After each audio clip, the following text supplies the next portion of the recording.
Hi my dear intermediate students. మనం already last క్లాస్లో open pipe, closed pipe, Doppler effect discuss చేసాం. ఇప్పుడు దాని మీద ప్రాబ్లమ్స్ ఉన్నాయని చెప్పేసి అన్నాను. ఓకేనా? అంటే ఓపెన్ పైప్లో ప్రాబ్లమ్స్, అలాగే క్లోజ్డ్ పైప్లో ప్రాబ్లమ్స్ ఏ విధంగా ఉంటాయో చూద్దాం. దానికంటే ముందు మనం స్ట్రెచ్డ్ స్ట్రింగ్ చూసాం.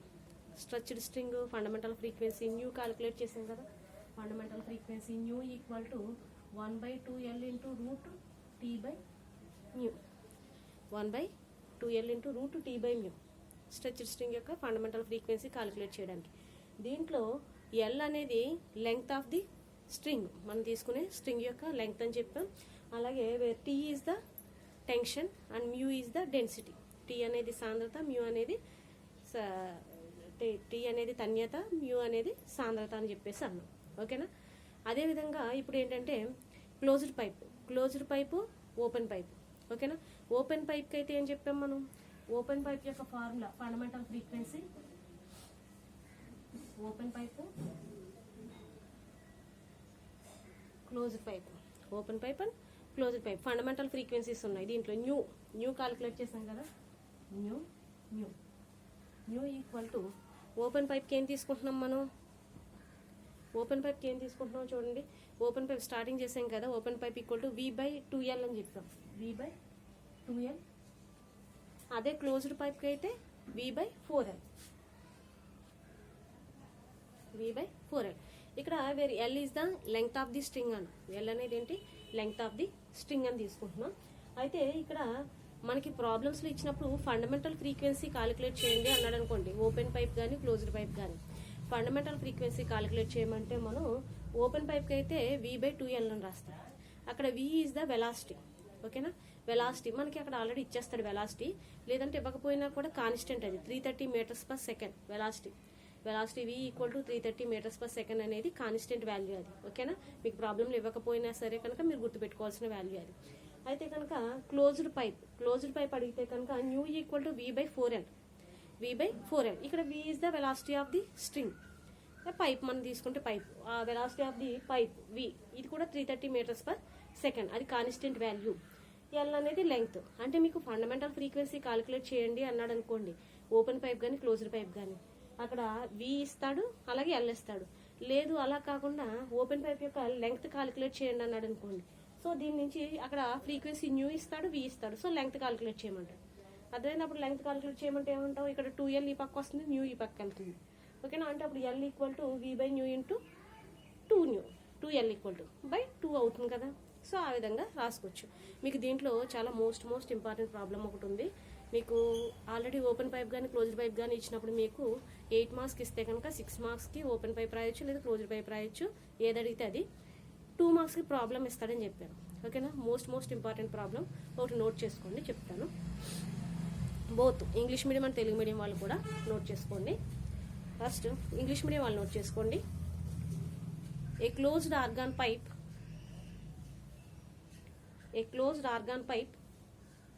70 centimeters long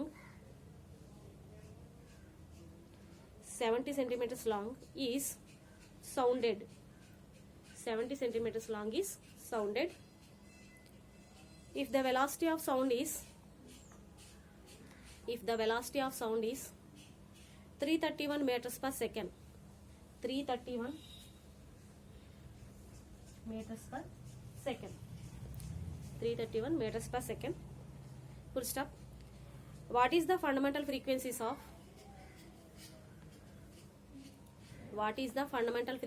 of vibration of air column?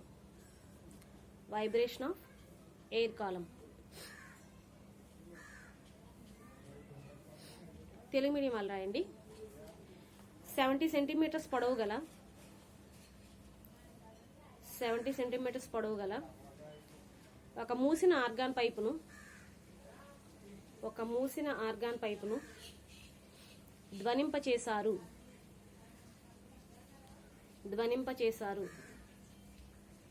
ధ్వని వేగం 331 మీటర్స్ పర్ సెకండ్ అయితే గాలి స్తంభం కంపన ప్రాథమిక పౌనపున్యం ఎంత? గాలి స్తంభం కంపన ప్రాథమిక పౌనపున్యం ఎంత? ఓకేనండి. చూడండి ఒకసారి మనకు ప్రాబ్లంలో ఏమి ఇచ్చాడో చూడండి. A closed organ pipe 70 centimetres long. ఒక క్లోజ్డ్ ఆర్గాన్ పైప్ ఇచ్చాడు అంటే for suppose this is the closed organ pipe. ఓకేనా, క్లోజ్డ్ పైపే కదా అది. దాని యొక్క లెంగ్త్ ఇచ్చాడు ఎంతంట? 70 centimetres long, 70 centimetres. So L equal ఇచ్చాడు ఎంతంటే 70 సెంటీమీటర్స్.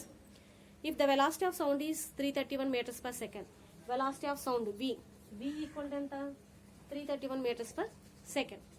అయితే మనల్ని ఏమన్నాడు? What is the fundamental frequency of vibration of air string, air column అంటే ఫండమెంటల్ ఫ్రీక్వెన్సీ కాలిక్యులేట్ చేయమన్నాడు. దేనిది మనకి? ఇది closed organ pipe. So closed organ pipe యొక్క ఫండమెంటల్ ఫ్రీక్వెన్సీ ఫార్ములా ఏంటి మనకి? Nu equal to V by 4L. So ఇక్కడ V అంటే 331 మీటర్స్ పర్ సెకండ్ సబ్స్టిట్యూట్ చేసుకుంటాం. అలాగే ఎల్ అంటే లెంగ్త్ ఎంత ఇచ్చాడు? 70 సెంటీమీటర్స్ ఇచ్చాడు. అది సబ్స్టిట్యూట్ చేసుకుంటాం. చూడండి ఒకసారి.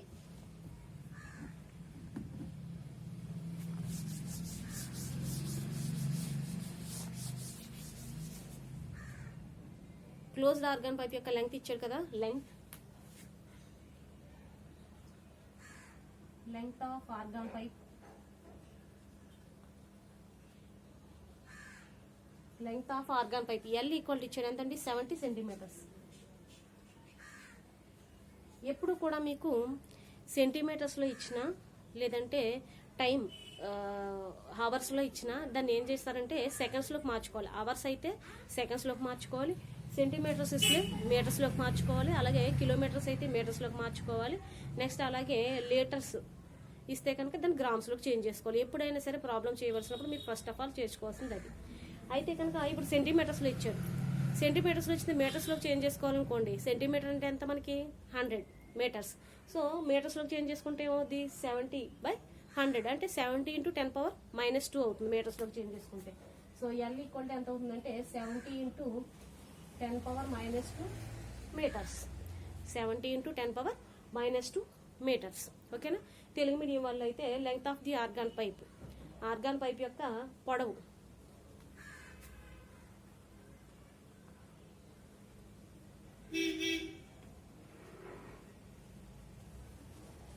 ఆర్గాన్ పైప్ పొడవని రాసుకోవచ్చు, లేదా మూసిన గొట్టం పొడవని రాసుకున్నా పర్వాలేదు, length.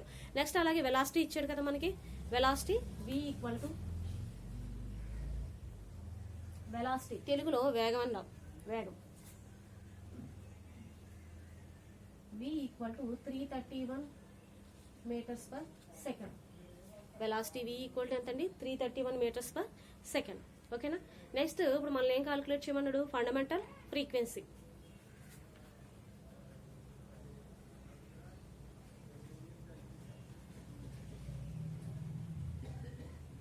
Fundamental frequency Telugu medium వాళ్ళు ప్రాథమిక పౌనపున్యం.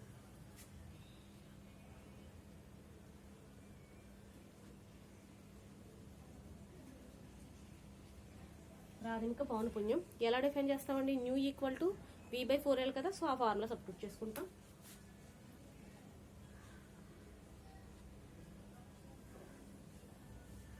New equal to V by 4L. ఇప్పుడు దీంట్లో మనకి వి వాల్యూ తెలుసు ఎంత? 331. అలాగే 4L, ఎల్ వాల్యూ తెలుసు ఎంతంటే 70 × 10⁻². ఆ వాల్యూ సబ్స్టిట్యూట్ చేసుకుంటే కనుక దీనికి ఇక్కడ ఫండమెంటల్ ఫ్రీక్వెన్సీ అనేది కాలిక్యులేట్ చేయొచ్చు. చూడండి, nu equal to V value ఎంతండి? 331 కదా. 331 అది ఆల్రెడీ మీటర్స్లోనే ఉంది, సో చేంజ్ చేయాల్సిన అవసరం లేదు. సో 331 × 4 × ఎల్ ఎంతండి? 70 × 10⁻². 10⁻². ఓకేనా. ఇక్కడ 10⁻² పైకి వెళ్తే 10⁻+2 అవుతుంది కదా, 10² అవుతుంది. అంటే 331 × 10² బై 4 × 70. 4 × 70. ఓకేనా. దీన్ని సింప్లిఫై చేయండి. 10² ఎలా చేసుకోవచ్చు? 100 కింద రాసుకోవచ్చు కదా. 100 దీంట్లో 100లో ఒక 0, 70లో ఒక 0 క్యాన్సిల్ చేసుకోండి. అలాగే ఇంకా సింప్లిఫై చేస్తే కనుక దీని ఆన్సర్ ఎంత రావాలంటే మీకు 118.21. ఎంత రావాలి? 118.21 హెడ్జ్. 118.21 రావాలి. మీరు కాలిక్యులేట్ చేసుకోండి. ఓకేనా. కాలిక్యులేటర్లో కాదు, మీకు ఆల్రెడీ చేయవచ్చు కదా. చేయండి, డివైడెడ్ బై ఇంటూ చేస్తే కనుక ఆన్సర్ ఎంత వస్తుందంటే 118.21 హెడ్జ్. హెడ్జ్ ఏంటంటే యూనిట్స్. ఇది ఫ్రీక్వెన్సీకి యూనిట్స్ ఏంటంటే హెడ్జ్. ఓకేనండి, మీకు చూడండి ఒకసారి ఈ ప్రాబ్లం ఇచ్చినప్పుడు 2 మార్క్స్ కన్నాను కదా. ఈ ప్రాబ్లము 2 మార్క్స్ కంటే వాడు ఇచ్చిన డేటా రాస్తారు. ఓకేనా, డేటా రాస్తారు. ఫండమెంటల్ ఫ్రీక్వెన్సీ ఫార్ములా ఒకటి వేస్తే కనుక మీకు 1 మార్క్ అండి. ఏదైనా సరే ప్రాబ్లం 2 మార్క్స్కి ఇచ్చినప్పుడు ఫార్ములా వేస్తే కనుక దానికి 1 మార్క్. అదవుతుందా? అంటే ఈ ఫార్ములాకి 1 మార్క్. ఆ ఫార్ములా రాస్తే కనుక ఎంతండి? 1 మార్క్ వేస్తాడు. నెక్స్ట్ న్యూ సబ్స్టిట్యూట్ చేసాం వాల్యూస్ సబ్స్టిట్యూట్ చేసినందుకు 1/2 మార్కు. అలాగే ఆన్సర్ వచ్చినందుకు 1/2 మార్క్. మీకు ఈ ఆన్సర్లోనే యూనిట్స్ కూడా ఉంటేనే 1/2 మార్క్ ఇస్తాడు. అర్థమవుతుందా? అంటే యూనిట్స్ కంపల్సరీ రాయాలి. దీనికి యూనిట్స్ రాసినప్పుడే మీకు ఏం చేస్తారంటే దానికి మొత్తం కంప్లీట్గా 1/2 మార్క్ ఇచ్చి మొత్తం ఈ విధంగా డివైడ్ చేస్తారు. 1 + 1/2 + 1/2 2 మార్క్స్. ఓకేనండి, 2 మార్క్స్ ఇస్తే ఆ విధంగా చేయాలి. లేదు ఇదే విధంగా మీకు క్లోజ్డ్ ఆర్గాన్ పైప్ ఇది, అది ఓపెన్ ఆర్గాన్ పైప్ అని ఇచ్చాడు అనుకోండి. ఓపెన్ ఆర్గాన్ పైప్ యొక్క ఫండమెంటల్ ఫ్రీక్వెన్సీ క్యాలిక్యులేట్ చేయాలంటే ఫార్ములా ఏంటి? V/2L. V/2L అంటే ఇక్కడ 2 ఉంటుంది అంతే, మిగిలిన వాల్యూస్ అన్నీ మామూలు. ఓకేనండి, ఆ విధంగా ఉంటాయి. ఒకవేళ మీకు మెటీరియల్ వచ్చాక కూడా మిగిలిన రిమైనింగ్ ప్రాబ్లమ్స్ చూడండి. సేమ్ ఇదే మోడల్లో ఉంటాయి. అన్నీ కూడా సేమ్ ఇదే మోడల్లో ఉంటాయి. చూడండి ఒకసారి. ఓకేనండి, నెక్స్ట్ మీకు ఈ యూనిట్ 10th కంప్లీట్ అయ్యింది. సెకండ్ యూనిట్, థర్డ్ యూనిట్ అలా ఉంచి 4th యూనిట్ స్టార్ట్ చేస్తానండి. 4th యూనిట్ వచ్చి మీకు ఎలక్ట్రిక్ ఫీల్డ్స్ అండ్ ఛార్జెస్. ఓకేనా, చూడండి ఒకసారి.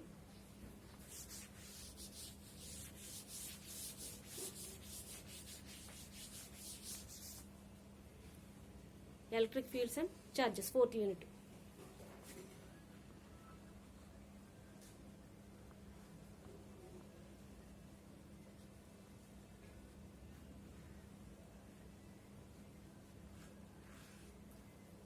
Electric fields and charges. ఓకేనా, దీంట్లో మీకు ఎలక్ట్రిక్ ఫీల్డ్ అంటే ఏంటో చూడండి. ఎలక్ట్రిక్ ఫీల్డ్ అంటే ఫర్ సపోజ్ ఏదైనా ఒక బ్యాటరీ తీసుకున్నాం. ఓకేనా, అంటే ఒక బ్యాటరీ తీసుకుంటే ఈ విధంగా ఉంటుంది. ఆ బ్యాటరీకి మనకి 2 ఛార్జెస్ ఉంటాయి, positive and negative charges. A battery have the 2 charges. First one is positive charge and second one is negative charge. ధనావేశం రుణావేశం 2 ఉంటాయి. ఓకేనా, అదే ఒక మ్యాగ్నెట్ తీసుకున్నాం అనుకోండి, మ్యాగ్నెట్ అయస్కాంతం తీసుకుంటే దానికి 2 పోల్స్ ఉంటాయి, ఒకటి నార్త్ పోల్, ఒకటి south pole. North and south.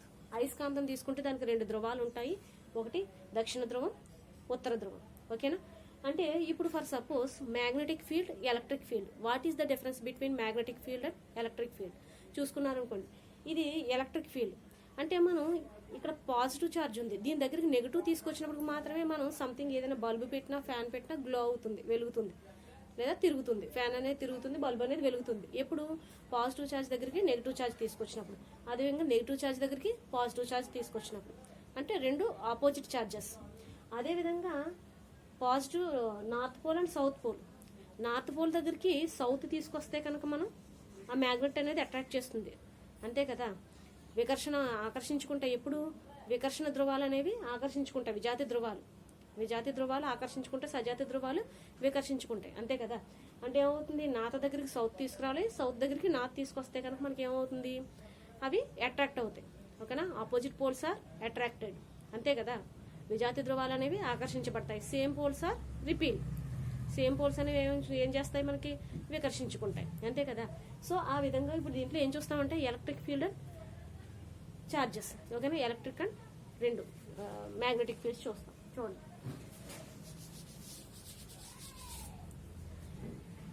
ఇప్పుడు ఏం చేస్తారంటే మీరు దీంట్లో మోస్ట్ ఇంపార్టెంట్ క్వశ్చన్ ఏంటంటే first of all Coulomb square inverse law, Coulomb విలోమ వర్గ నియమం, Coulomb square inverse law.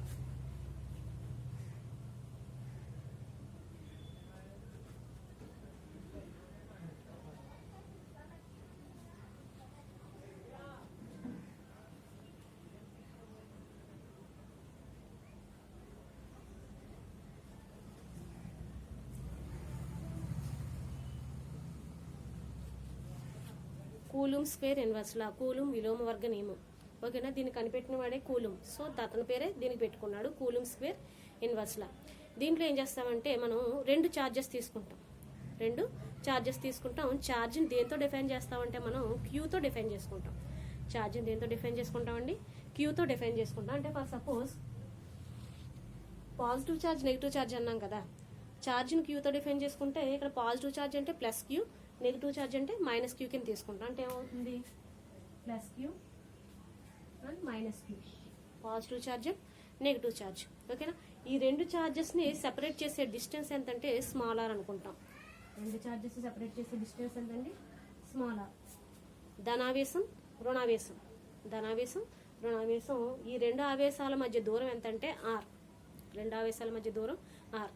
Coulomb square law ఏంటంటే మనకి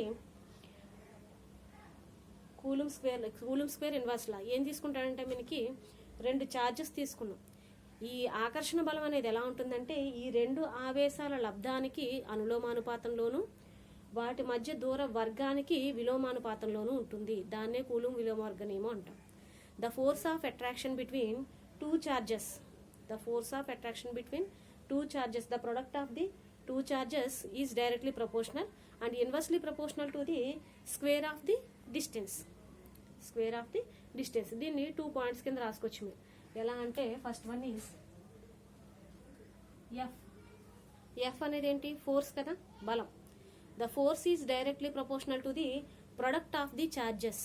ప్రొడక్ట్ ఆఫ్ ది చార్జెస్. ఇది ఛార్జ్ అది ఛార్జ్. డిఫరెన్స్ తెలియడం కోసం ఏమనుకుంటారు? Q1 Q2 అనుకుంటారు. Q1 Q2 Q1 Q2 అంటే ఏమవుతుందంటే F is directly proportional to the product of the charges. Q1 Q2 dot అంటే ప్రొడక్టే కదా, Q1 డాట్ Q2 డాట్ అంటే ప్రొడక్టే కదా. The force of attraction is directly proportional to the product of the two charges and force is inversely proportional to the. అంటే force is inversely అనగానే ఎప్పుడు ఏం చేస్తాం మనం? 1/. Force is inversely proportional to the square of the distance. Distance అంటే R, square of the distance అంటే R square కదా. So అది ఈ రెండు ఈక్వేషన్స్ గుర్తుంటే మీరు డెఫినేషన్ రాయొచ్చు. ఓకేనండి? చూడండి, the force of attraction is directly proportional to the product of the charges. The force of attraction is directly proportional to the product of the charges and force is inversely proportional to the square of the distance. Square of the distance. ఓకేనా? అంటే Telugu medium వాళ్ళు ఏం రాస్తారంటే బలం అనేది ఆవేశాల లబ్ధానికి అనులోమానుపాతంలోను వాటి యొక్క దూర వర్గానికి విలోమానుపాతంలోనూ ఉంటుంది. బలం అనేది ఏముంటుంది? ఇది న్యూటన్ బలం అని కూడా తీసుకోవచ్చు. న్యూటన్ ఫోర్స్ అంటే బలం అనేది ఆవేశాల లబ్ధానికి అనులోమానుపాతంలోను వాటి మధ్య దూర వర్గానికి విలోమానుపాతంలోనూ ఉంటుంది. ఓకేనా? This is the first equation and this is the second equation. ఓకేనండి? అంటే ఇప్పుడు ఏం చేస్తాము? From first and second equations ఎలా రాసుకోవచ్చు? F proportional to Q1 Q2 and F proportional to 1/r². ఓకేనా? అంటే F proportional to Q1 Q2/r² అని రాసుకోవచ్చు కదా డైరెక్ట్. F ప్రపోర్షనల్ టు అంటే ఏం చేస్తాం అప్పుడు మనం? F proportional to Q1 Q2/r². F proportional to Q1 Q2/r². ఓకేనా? ఇక్కడ మనకి ప్రపోర్షనల్ తీయాలి. ప్రపోర్షనల్ తీయాలంటే సంథింగ్ కాన్స్టెంట్ ఎంతో కొంత రాసుకుంటాం కదా. ఆ ప్రపోర్షనల్ ఏంటంటే ప్రపోర్షనాలిటీ కాన్స్టెంట్ ఇక్కడ ఎంత అంటే 1/4πε0. 1/4πε0. F ప్రపోర్షనల్ తీసేస్తాం కదా, కాన్స్టెంట్ రాసుకున్నప్పుడు F equal to 1/4πε0 Q1 Q2/r². Q1 Q2/r². F equal to 1/4πε0 Q1 Q2/r². ఇక్కడ 1/4πε0 ఈజ్ ద ప్రపోర్షనాలిటీ కాన్స్టెంట్. 1/4πε0 అనేది ఏంటి? Proportionality constant. దాని యొక్క కాన్స్టెంట్ వాల్యూ ఉంది ఎంతంటే 9 × 10⁹ న్యూటన్స్. ఓకేనా? అంటే ఇక్కడ 1/4πε0 equal to 9 × 10⁹. That equal to constant value. ఆ వాల్యూ అనేది కాన్స్టెంట్. ఓకేనా? అంటే F equal to 1/4πε0 Q1 Q2/r². ఇదే Coulomb square inverse law, Coulomb విలోమ వర్గ నియమం. F ఈక్వల్ టు దీని మీద కూడా ప్రాబ్లమ్స్ అడుగుతాడు. ఎలా అంటే మనకి ఇక్కడ 1/4πε0 అనేది కాన్స్టెంట్ వాల్యూ. ఓకేనా? Q1 Q2 చార్జెస్ అన్నాం. R అనేది డిస్టెన్స్. ఓకేనా? అంటే Q1 Q2 మనకి వాల్యూస్ ఇస్తాడు. Q1 సంథింగ్ ఛార్జ్ అని, Q2 సంథింగ్ ఛార్జ్ అని ఇస్తాడు. అలాగే డిస్టెన్స్ కూడా ఇస్తాడు, R సంథింగ్ డిస్టెన్స్ ఎంతో కొంత ఇస్తాడు. అప్పుడు మనకి కూలింగ్ స్క్వేర్ ఇన్వర్స్ లా యూజ్ చేసి ఫోర్స్ క్యాలిక్యులేట్ చేయండి అంటాడు. ఫోర్స్ అంటే ఫోర్స్ ఈక్వల్ అప్పుడు ఏం రాస్తాం మనం ఫార్ములా 1/4πε Q1 Q2 R² రాస్తాం. ఓకేనా? అప్పుడు రాసినప్పుడు 1/4πε వాల్యూ రాసుకుంటారు, 9 × 10⁹. నెక్స్ట్ అలాగే Q1 వాల్యూ సంథింగ్ ఎంత ఇస్తే అంత, Q2 వాల్యూ రాస్తారు, నెక్స్ట్ అలాగే R వాల్యూ కూడా రాస్తారు. ఓకేనా? అప్పుడు రాసుకున్నప్పుడు మనకి F అనేది క్యాలిక్యులేట్ చేయండి. ఓకేనా? ఒకసారి చూసుకోండి, కూలింగ్ స్క్వేర్ ఇన్వర్స్లా Q1 Q2 అనేవి charges, R is the distance. ఓకేనా? అయితే ఏమని రాస్తాం, F is directly proportional to the Q1 Q2, force is directly proportional to the product of the charges and inversely proportional to the square of the distance. Inversely proportional to the square of the distance. ఆవేశాల లబ్ధానికి అనులోమానుపాతంలోను వాటి మధ్య దూరం యొక్క వర్గమూలానికి square కదా, వాటి మధ్య దూరం యొక్క వర్గమూలానికి విలోమానుపాతంలోనూ ఉంటుంది అని రాసి ఈ రెండు ఈక్వేషన్స్ రాసుకుంటారు. ఓకేనా? Q1 Q2 and 1/R². దాని నుంచి ఏం రాస్తాం, F proportional to Q1 Q2/R². Proportional తీయాలంటే సంథింగ్ కాన్స్టెంట్ రాసుకుంటాం కాబట్టి అదేంటంటే 1/4πε0 × Q1 Q2/R². ఓకేనా? ఇది చాలా చాలా ఇంపార్టెంట్ క్వశ్చన్. ఓకేనా? 4 మార్క్స్కి అడుగుతాడు మీకు ఈ లెసన్ నుంచి, 4 మార్క్స్ వెయిటేజ్. ఓకేనా? 4 మార్క్స్ ప్లస్ 2 మార్క్స్ క్వశ్చన్స్ కూడా ఉన్నాయి దీంట్లో. ఇది 4 మార్క్స్కి ఎక్కువ మోస్ట్ ఇంపార్టెంట్ క్వశ్చన్. రేపు పొద్దుట మీరు ఏం చేస్తారంటే ఇది నాకు అసైన్మెంట్ రాసి సబ్మిట్ చేయండి వాట్సాప్లో అందరూ కూడా. ఓకేనా? Thank you all of you. Please stay home, stay safe.